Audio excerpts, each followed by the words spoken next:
അസ്സാം വലൈക്കും dear friends. ഇന്നത്തെ നമ്മുടെ സ്പെഷ്യൽ നിങ്ങൾ ആരും ഇതുവരെയും ട്രൈ ചെയ്ത് നോക്കിയിട്ടില്ലാത്ത ഒരു അടിപൊളി വെറൈറ്റി റെസിപ്പിയാണ്. നമ്മുടെ ഈ വീഡിയോ കണ്ടുകൊണ്ടിരിക്കുന്ന സമയത്ത് നിങ്ങൾക്ക് ഇഷ്ടപ്പെടുകയാണെങ്കിൽ ഒന്ന് ലൈക്ക് ചെയ്തേക്കണേ. അതുപോലെ തന്നെ നമ്മുടെ ഈ ചാനൽ ആദ്യമായിട്ട് കാണുന്നവരും ഇതുവരെയും സബ്സ്ക്രൈബ് ചെയ്യാത്തവരും പ്ലീസ് ഒന്ന് സബ്സ്ക്രൈബ് ചെയ്തേക്കണേ. ഞാനിടുന്ന വീഡിയോസ് ഉടനടി കിട്ടുന്നതിനായി സബ്സ്ക്രൈബ് ബട്ടന്റെ തൊട്ടടുത്ത് കാണുന്ന ബെല്ലൈക്കൺ കൂടി ക്ലിക്ക് ചെയ്തിട്ട് ഓൾ എന്ന ഓപ്ഷൻ എനേബിൾ ചെയ്യാനും മറക്കല്ലേ.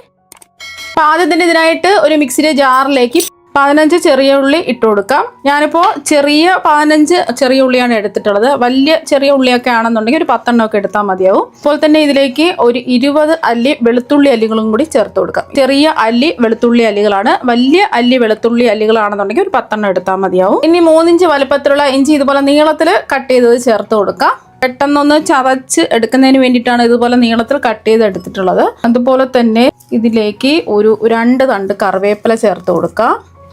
ഇനി ഇതിലേക്ക് ഒരു 2 ഏലക്ക ചേർത്ത് കൊടുക്കാം. അതുപോലെ തന്നെ ഒരു കൈപിടി മല്ലിയിലയും കൂടി ചേർത്തിട്ട് ഇതൊന്ന് ചതച്ചെടുക്കാം. എല്ലാം കൂടിയിട്ട് ഇതുപോലെ ഒന്ന് ചതച്ചിട്ടെടുക്കാം. ഇനി നമ്മൾ ചതച്ചെടുത്തതെല്ലാം കൂടിയിട്ട് ഒരു ബൗളിലേക്ക് മാറ്റാം. ഇനി ഇതിലേക്ക് നല്ല കട്ടിയുള്ള അധികം പുളിപ്പൊന്നുമില്ലാത്ത 1 ടേബിൾ സ്പൂൺ തൈര് ചേർത്ത് കൊടുക്കാം. ഇനി ഇതിലേക്ക് 1 ടീസ്പൂൺ മഞ്ഞൾപ്പൊടി ചേർക്കാം.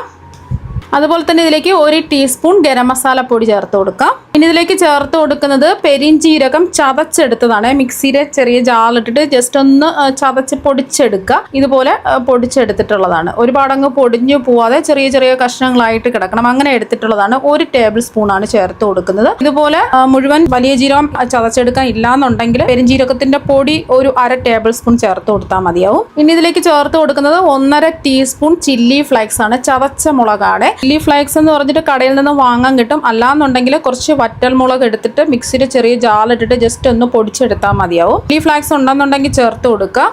അല്ലാന്നുണ്ടെങ്കിൽ ചില്ലി ഫ്ലേക്സ് ഒഴിവാക്കിയിട്ട് മുളക് പൊടി മാത്രം ചേർത്ത് കൊടുത്താലും മതി. പിന്നൊരു കാര്യം, പെരിഞ്ചീരകം നിങ്ങളുടെ കയ്യിൽ പൊടിച്ചത് ഇല്ലാന്നുണ്ടെങ്കിൽ മുഴുവൻ പെരിഞ്ചീരകമാണ് കയ്യിലുള്ളതെങ്കിൽ ഇഞ്ചി വെളുത്തുള്ളിയൊക്കെ ചതച്ചെടുത്ത സമയത്ത് അതിൻ്റെ കൂടെ ചേർത്തിട്ട് ഒന്ന് ചതച്ചെടുത്താൽ മതിയാവും. ഇനി നമ്മൾ ചേർത്ത് കൊടുക്കുന്നത് കുരുമുളക് പൊടിയാണ്. 1 ടീസ്പൂണാണ് ചേർത്ത് കൊടുക്കുന്നത്. കുരുമുളക് പൊടി ഇല്ലാന്നുണ്ടെങ്കിൽ ഒരു മുഴുവൻ കുരുമുളക് ഒരു 2 ടീസ്പൂൺ എടുത്തിട്ട് നമ്മൾ ഈ ചതച്ചില്ലേ ആ ഇഞ്ചി വെളുത്തുള്ളിയൊക്കെ ചതച്ച സമയത്ത് അതിൻ്റെ കൂടെ ചേർത്തിട്ട് ചതച്ചെടുത്താലും മതി.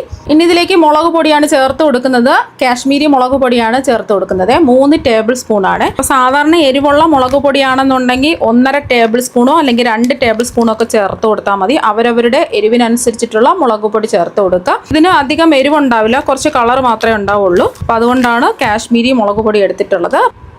അപ്പോൾ 3 ടേബിൾ സ്പൂൺ കാശ്മീരി മുളക് പൊടി ഇതായിട്ട് കൊടുത്തിട്ടുണ്ട്. ഇനി ആവശ്യത്തിനുള്ള ഉപ്പ് ചേർത്ത് കൊടുക്കാം. ഞാനിപ്പോൾ ഒരു 2 ടീസ്പൂൺ ഉപ്പാണ് ചേർത്ത് കൊടുക്കുന്നത്. ഉപ്പൊക്കെ അവരവരുടെ ഇഷ്ടത്തിനനുസരിച്ച് കൂട്ടിയും കുറച്ചൊക്കെ എടുക്കാവുന്നതാണ്.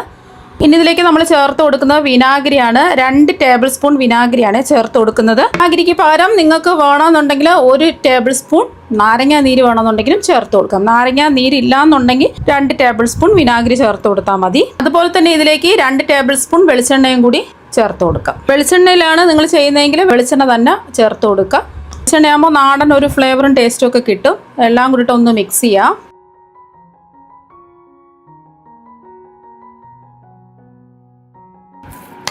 അപ്പോൾ ഇതെല്ലാം കൂടിയിട്ട് നന്നായിട്ട് ഒന്ന് മിക്സ് ചെയ്തെടുത്തിട്ടുണ്ട്.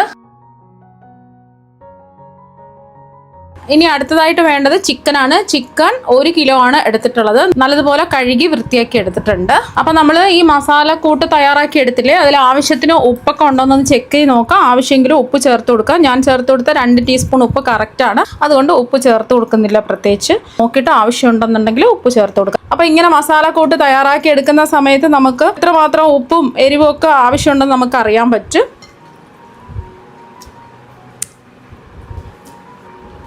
അപ്പം ഞാൻ തയ്യാറാക്കിയതിൽ കറക്റ്റ് എരിവും ഉപ്പും ഒക്കെ കറക്റ്റാണ്. നിങ്ങൾക്ക് എത്രയാണോ ആവശ്യമുള്ളത് അതിനനുസരിച്ചിട്ട് ചേർത്ത് കൊടുക്കുക. അപ്പോൾ ചിക്കൻ കഷ്ണങ്ങളെല്ലാം ഇതാ ഇട്ട് കൊടുത്തിട്ടുണ്ട്. ഇനി കൈ വെച്ചിട്ട് നന്നായിട്ട് ഇതൊന്ന് മിക്സ് ചെയ്തെടുക്കാം.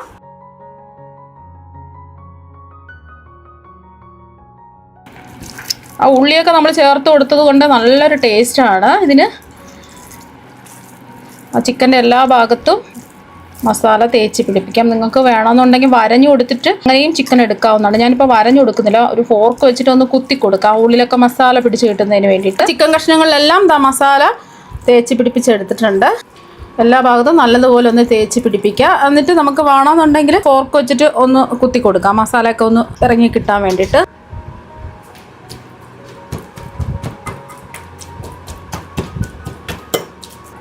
അതുപോലെ നമുക്കെല്ലാം ഫോർക്ക് വെച്ചിട്ട് ഒന്ന് കുത്തി കൊടുക്കാം. അപ്പോൾ എല്ലാം ഇതുപോലെ ഒന്ന് കുത്തി കൊടുത്തതിന് ശേഷം നമുക്ക് മൂടി വെച്ച് റെസ്റ്റ് ചെയ്യാൻ വെക്കാം. ഈ മസാലയൊക്കെ ഒന്ന് പിടിച്ചു കിട്ടണമല്ലോ. ഇതിന് 1 മണിക്കൂറെങ്കിൽ നമുക്ക് റെസ്റ്റ് ചെയ്യേണ്ടി വരും. പുറത്ത് വയ്ക്കുകയോ അല്ലെങ്കിൽ ഫ്രിഡ്ജിൽ വയ്ക്കുകയോ ചെയ്യാവുന്നതാണ്. നമുക്കിത് മൂടി വെച്ച് കൊടുക്കാം. അപ്പം നമ്മൾ ചിക്കൻ മസാലയൊക്കെ പുരട്ടി റെസ്റ്റ് ചെയ്യാൻ വെച്ചിട്ട് 1 മണിക്കൂർ ആയിട്ടുണ്ട്. ചിക്കനിലെല്ലാം മസാല നല്ലോണം പിടിച്ച് കിട്ടിയിട്ടുണ്ട്.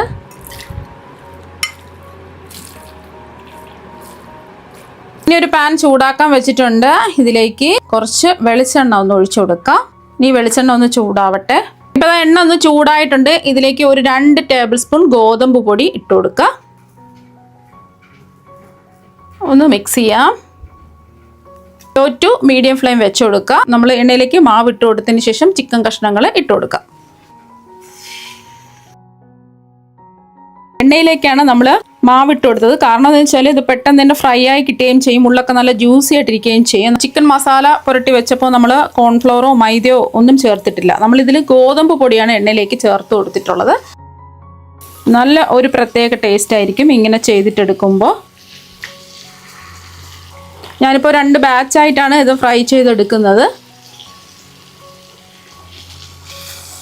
അപ്പോൾ ലോ ടു മീഡിയം ഫ്ലെയിം വെച്ച് കൊടുക്കുക. നമ്മൾ ഈ മാവ് ചേർത്തുകൊണ്ട് പെട്ടെന്ന് തന്നെ നല്ല ക്രിസ്പി ആയിട്ട് മൊരിഞ്ഞ് ഉള്ളിലൊക്കെ നല്ല ജ്യൂസി ആയിട്ട് നമുക്ക് ഈ ചിക്കൻ ഫ്രൈ ചെയ്തെടുക്കാൻ പറ്റും. ഫ്ലെയിം കൂട്ടി വെക്കരുത്.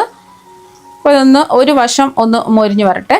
ഒരു വശം ഒന്ന് കുക്കായി വന്നിട്ടുണ്ട്. തിരിച്ചിട്ട് കൊടുക്കുക.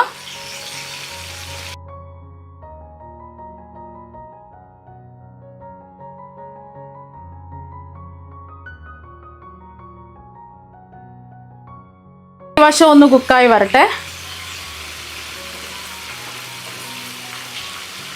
ഇപ്പോൾ 2 വശവും നല്ലോണം മൊരിഞ്ഞ് കുക്കായി വന്നിട്ടുണ്ട്. പിന്നെ നമുക്ക് എണ്ണയിൽ നിന്ന് അങ്ങ് കോരി മാറ്റാം.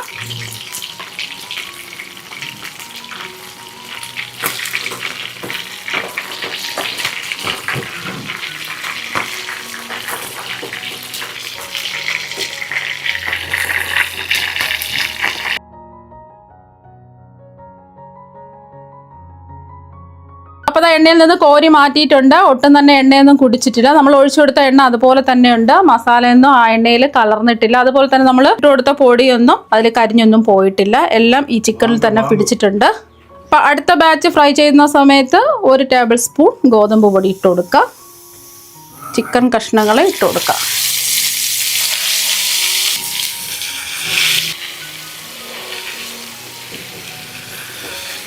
അപ്പോൾ ഇത് നമുക്ക് ഇതുപോലെ തന്നെ ഫ്രൈ ചെയ്തെടുക്കാം. അപ്പോൾ ചിക്കനെല്ലാം ഞാൻ ഫ്രൈ ചെയ്തെടുത്തിട്ടുണ്ട്. ഒട്ടും എണ്ണയൊന്നും കുടിച്ചിട്ടില്ല. അപ്പോൾ പുറത്ത് നല്ല ക്രിസ്പിയാണ്, ഉള്ളിൽ നല്ല സോഫ്റ്റാണ്. ഇത് നമ്മൾ കോൺഫ്ലോറോ അതുപോലെ മൈദയോ അരിപ്പൊടിയോ ഒന്നും ചേർക്കാതെ നമ്മൾ എണ്ണയിൽ നേരിട്ട് ഗോതമ്പ് പൊടി ചേർത്തിട്ടാണ് നമ്മൾ ഈ ചിക്കൻ ഫ്രൈ ചെയ്തെടുത്തിട്ടുള്ളത്. അപ്പോൾ ചിക്കൻ നല്ല